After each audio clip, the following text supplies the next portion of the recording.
Reported. As he attempted to become the youngest jockey in Australian history to outride his claim. Here are the closing stages of the race.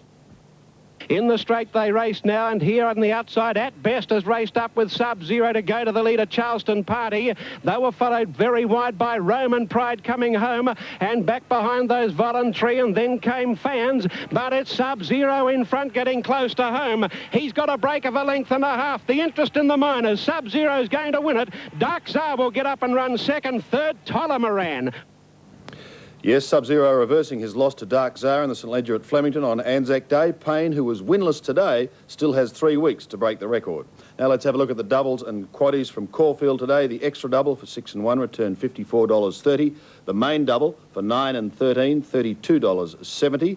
The Caulfield Quadrilla, 1, 9, 5 and 6 returned $643 even. And the quad extra at Caulfield, 9, 5, 13 and 9.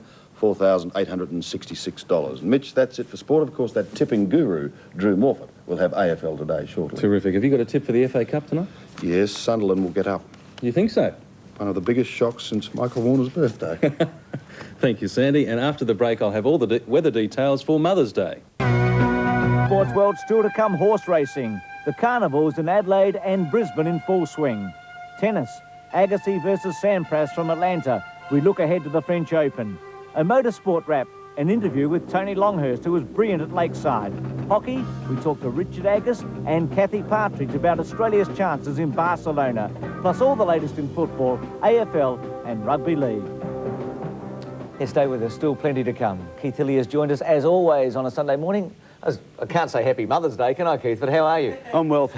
I'm well, thank you, Bruce. In fact, I'm in more regular phone contact with my mum than anyone in Australia because she's got my number in the phone along with the TAB number. 3 times a week I get 2 units each way and I'll have a Cornella as well. Is she a good judge, Keith? Yeah, she's a better judge than I am lately anyway.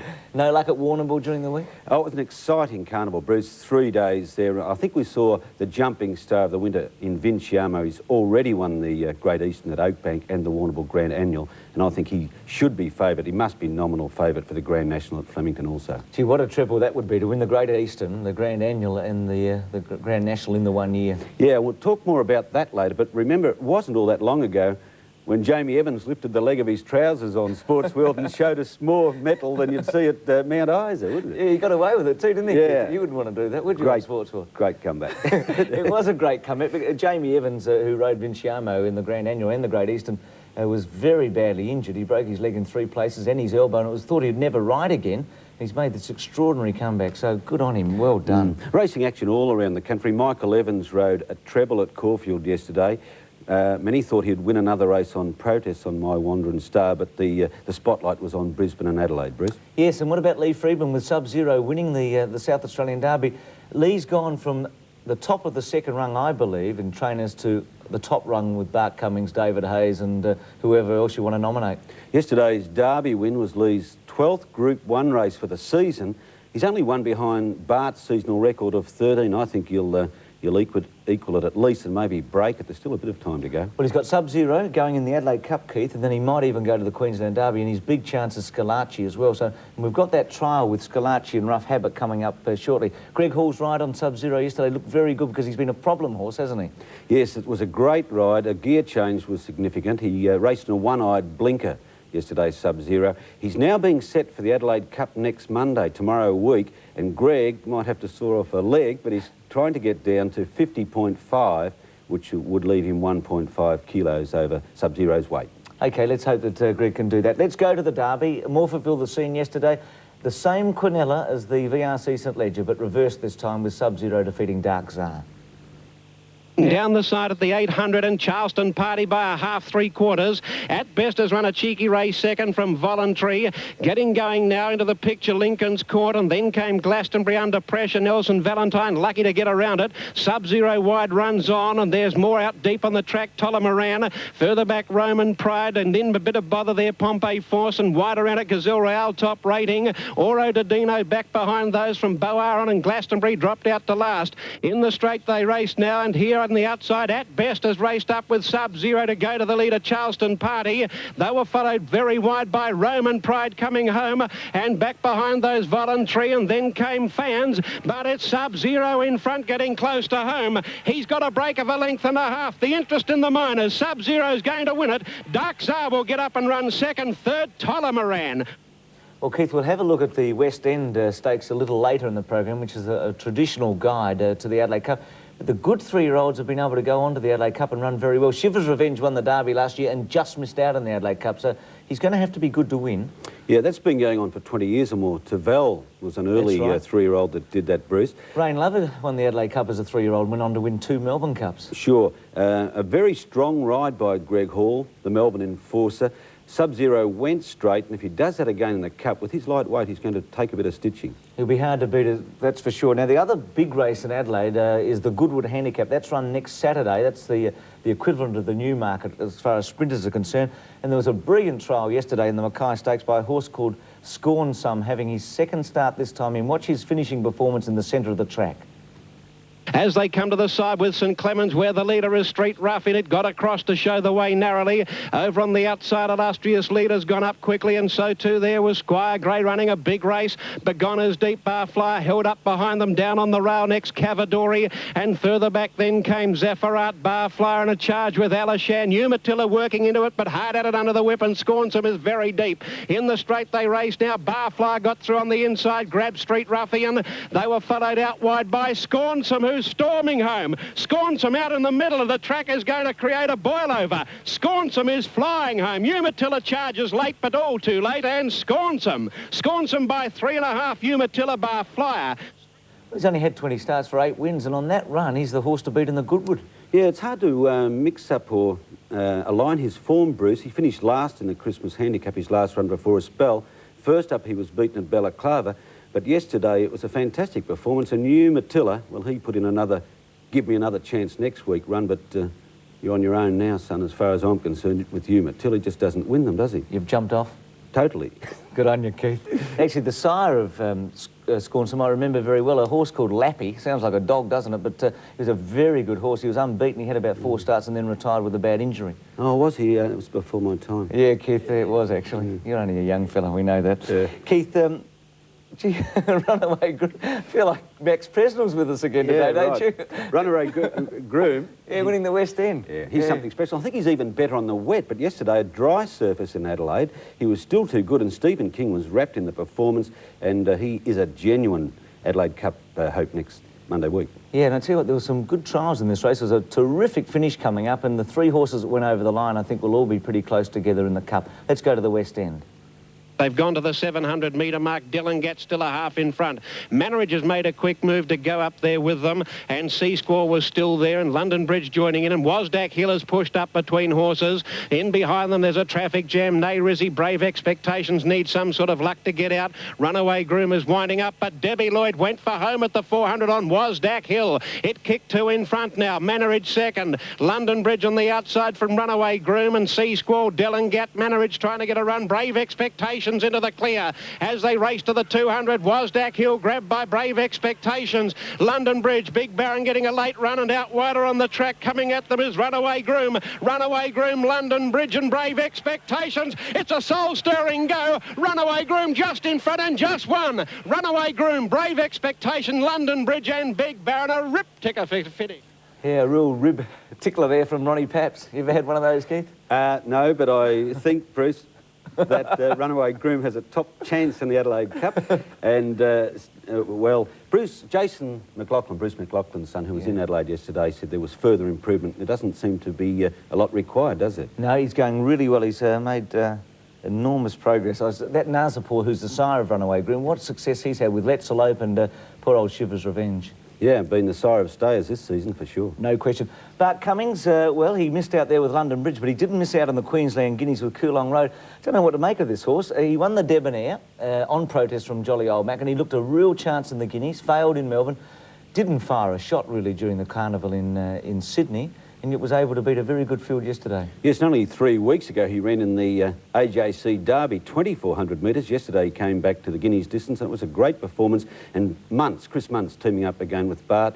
He's only had 2 rides for Barton, both Queensland Guineas wins. Yeah, Solar Circle, the other one. So Chris Munt's having a terrific strike rate with the Cups King. Let's go to the Queensland Guineas and the performance of Coolong Road. 650 metres out. Baggio's gone to a clear-cut lead now. Leads by 2 lengths. In second position, Music Switch. Infallible third, and then Chortle Soho Square, followed by Social Rule. Vale starting to go forward, but a bit wide on the turn end of the straight. Then Faustiesta. Romany Cotty's next on the inside. Where's Old Roll? He's still back there, second last, giving the leaders a mile start. In the straight, Baggio's the leader. They've got 350 metres to go. Baggio's clear, 2 in front of Chortle. Soho Square on the outside. Vale's running into it, overwhelmed on the extreme outside, and now Old Roll getting into the clear. He's charging home. Baggio's the leader. Soho Square. Coolong Road's through in the middle. Coolong Road, he's raced up to Baggio. He's poked his nose in front, and Coolong Road's going to win. Yes, Coolong Road first, Baggio second, Soho Square third. Yeah, Chris Munt's pretty happy there. You wouldn't fancy you'd go for the Derby over the 2400. I reckon Bart might keep him to about a mile. Oh, I think he's going to have a shot at the Derby. Yeah, it was a slick mile yesterday. The time 1:35.3. The edge off the track, that was a big run. Do you think, I'd just doubt whether he's a stay. I reckon he's best at a mile, mile and a quarter. Yeah, different question though. You asked whether he would go for it. I'm not suggesting he could win it, Bruce. I agree with you on that point. OK, we're in agreement for once, Keith. Yes. What about the Suburban Heart yesterday? Quick Score was the favourite, Big Dreams amongst the favourites. A roughie winning and Majestic Boy, and a very clever ride by S. Dye. Well, if they call Grant Cooksley the Iceman, have a look at Shane Dye at the finish of this race. His Mount Majestic Boy, a roughie, is untouched, and the others, well, the whips are all flying. They sure are. This is one of the softest and coolest rides you'll ever see. Watch for Dye on Majestic Boy in the Sir Bernhardt. Around the home turn, 500 metres out. Don't play just in front of Big Dreams, the outside. Majestic Boy is a neck away third. Let's Hurry going up to make a line of 4. Quick Score angling for a run on the inside. And there's one there for him too, Quick Score. Cooksley driving him up on the inside of Don't Play. It's on now, 300 metres to go. Majestic Boy's in front on the outside. Majestic Boy just in front of Big Dreams. Let's Hurry the outside. Quick Score on the rails. Majestic Boy in front. 100 metres out. Majestic Boy just in front of Big Dreams and Let's Hurry. Well, this is the biggest boil over since Polly forgot about the kettle. And Majestic Boy has beaten Let's Hurry. Third in Big Dreams. Oh, who forgot the kettle? Polly. Polly didn't put the kettle on. Maybe the biggest ball over for an hour or so in racing yesterday. I think the odds were about 16 to 1, weren't they? Yeah, I think Wayne was a poetic licence here, Wayne Wilson, don't you? Good call, Wayne. But it was a soft ride by Dye. He just, well, if he'd sneezed, he would have won by a length and a half. Yeah. OK, Scalacci, Rough Habit. Not often you could get a trial, and full marks of the stewards yesterday for allowing these 2 horses to trial during a meeting, because it is unusual in Brisbane particularly to get these 2 wonderful horses together going over 800 metres. It was a terrific thing for the people there. And they didn't mess around either, Bruce. You have a look at this trial there. The whips are out. They're really putting on the pace. OK, Rough Habit on the inside, Scalacci the grey on the outside, 2 of the superstars of the turf trialling yesterday in Brisbane. Now, they come up towards the crossing at the 600-metre point, and they're really starting to rev up now as they come towards the home turn. They're getting into full stride now, and they set sail for home. Scalacci well within himself on the outside for Steve Sharman, and Rough Habit over on the rails. They've got 400 metres to go. Scalacci on the outside leads Rough Habit by a neck or so, but both riders have big grips on their respective mounts at the moment. And down past the 200-metre point, this great sprinter, Scalacci. Scalacci on the outside, just slapped up a little bit by Sharman now. He's about a neck in front of Rough Habit.